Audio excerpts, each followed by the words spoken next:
China's coronavirus lockdown is lifting, so we're catching up with the expats in Ningbo, near Shanghai, to see what they've been up to and how they've survived.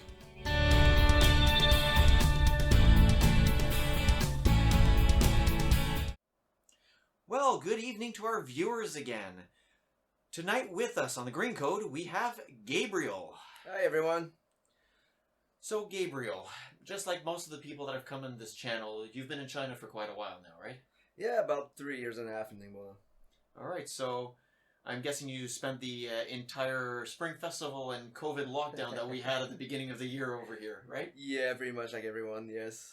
Alright, so since we've all been stuck, we're just curious to know, how did you spend all that time and how did it turn out for you?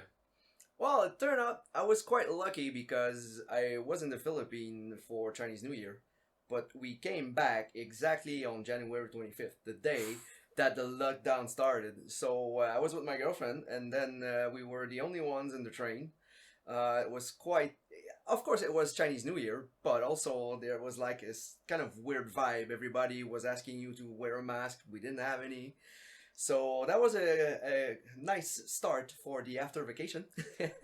And well, afterwards during the lockdown, well, basically a lot of PlayStation, a lot of Netflix, but also kind of a lot of work because we have our own company, and we're helping Canadian companies to manage their operations in China.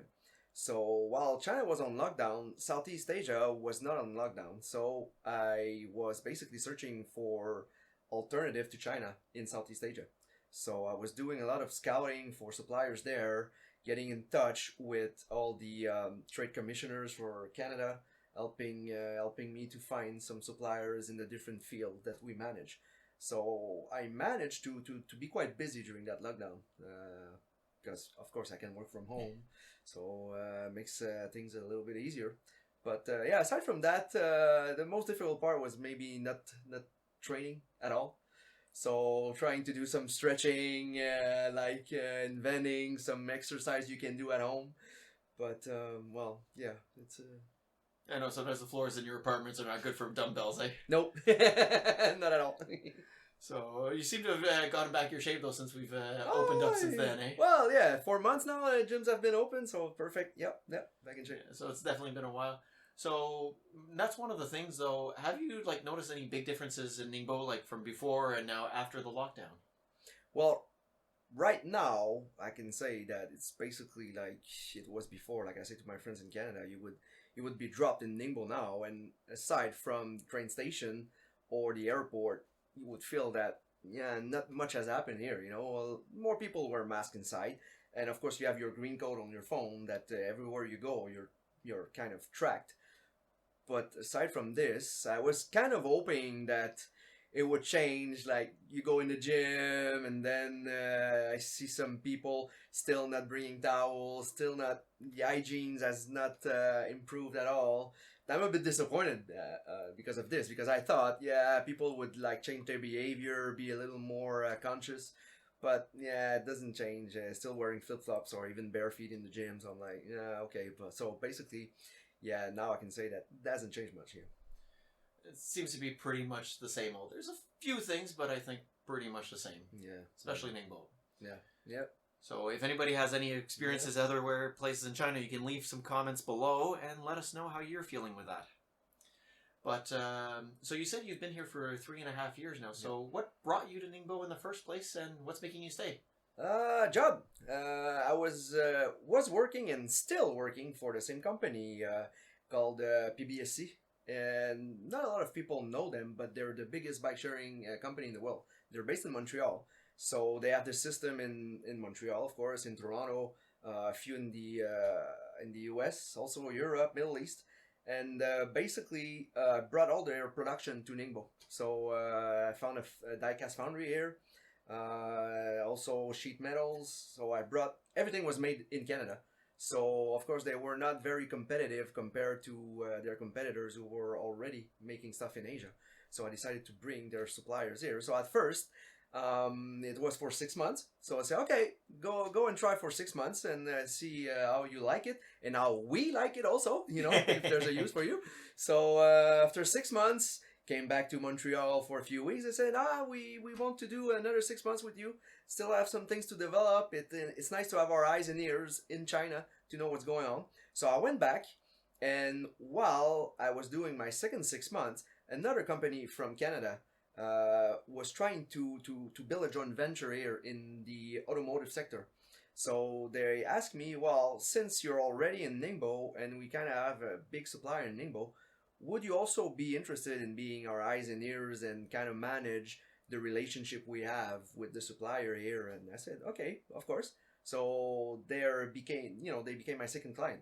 So I opened like a consultancy in Montreal at first, working only for these two companies. And then last year, we opened with two Canadian partners, another guy based in China like me and another guy based in Montreal.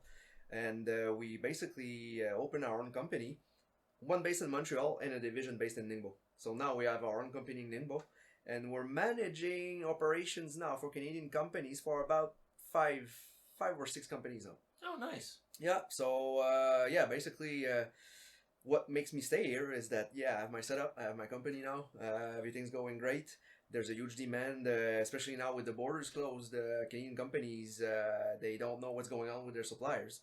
So basically, we signed the majority of our client during the COVID. Oh, nice. Because they say, we cannot send any people there. We don't know what's going on. We have problem with factories, but communication is bad.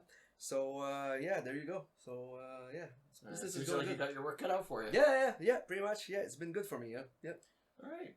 So one of the things that some people are wondering, since you've probably done some traveling in China, what's your feelings about Ningbo compared to some of the other cities you've been to? Ningbo is quiet. It's nice. It's nice. It's quiet. It's cheaper. Because for me, I like the big cities. The people who know me, they know like about every 2 weekends in summer, I go spend the weekend in Shanghai because, for me, it's more interesting, more people there. Beer scene is better. Oh, definitely. So for me, when I say to people in Shanghai, I say, but the cost of life in Ningbo is cheaper. I say, renting is cheaper. But beer and Western food is way cheaper in Shanghai. So they're like, okay, maybe it's supply and demand. So so Ningbo compared to the other cities, of course, less crowded. But the advantage is that, it's way cheaper for rent. It's way cheaper to set up a company. Like, for example, we had a choice to set up a company in different areas. You can set up a company anywhere. But, you choose Ningbo because of the cost. So for not a lot of money, you can have your whole setup here. The office doesn't cost that much. Rent doesn't cost that much. If you were in Shanghai, everything is like triple, quadruple the price. So for this, Ningbo is quite alright. And you still get the feeling of China in Ningbo though, because compared to other cities, not a whole lot of foreigners.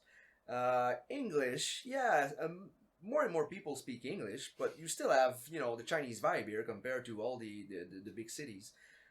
So you kind of forced to you don't have a choice to learn a bit of Chinese versus Shanghai or Guangzhou or Shenzhen, where people they don't really care. They don't push themselves to learn anything because you can get by everywhere pretty much in English. So for that, I like the really Chinese vibe about Ningbo. So all right.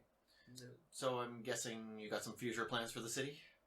Oh yeah, well, of course. Well, we're being established here and the company here, of course. Well, in that case, I'm looking forward to seeing what happens in the future for you. Yeah. Wishing you all the luck. Thanks. And I don't know if you have any last words to say to our listeners. Well, during this period, what I say to my friends in Canada during the COVID, they're all, it's a mess back home. And I say, well, if you would just adopt like the way the Chinese are doing here, measuring the temperatures, being a little more, maybe not conscious, but aware. Yeah, more aware, exactly. Because back home they say, we need to go somewhere, but we need to leave our name, but it's privacy. We should not divulge this information. And I'm like, but you tell half of your life on Facebook. And then you mind, leaving your name and your phone number, So, So I always tell people about this little code that Chinese are more advanced, technologically more advanced to track exactly what's happening now. So for me, I'm not going back home for a while. Not because the borders are still closed, but because, and like we said in the interview at the beginning, not much has changed because it has been controlled in a certain way that we could not do back home, or they don't want to do back home. So, yeah, pretty much. All right. Well, thanks to all our listeners for being here tonight. Thanks, Gabriel, for sharing all of that with us. Thanks for having me. Wish you all the best. Thanks. And if you guys like what you heard, don't forget to like and subscribe below. And we'll see you next week with some more great stories. Bye. Well, that was another interesting story. If you've liked what you've heard, don't forget to subscribe so you can get more great interviews next week. See you soon.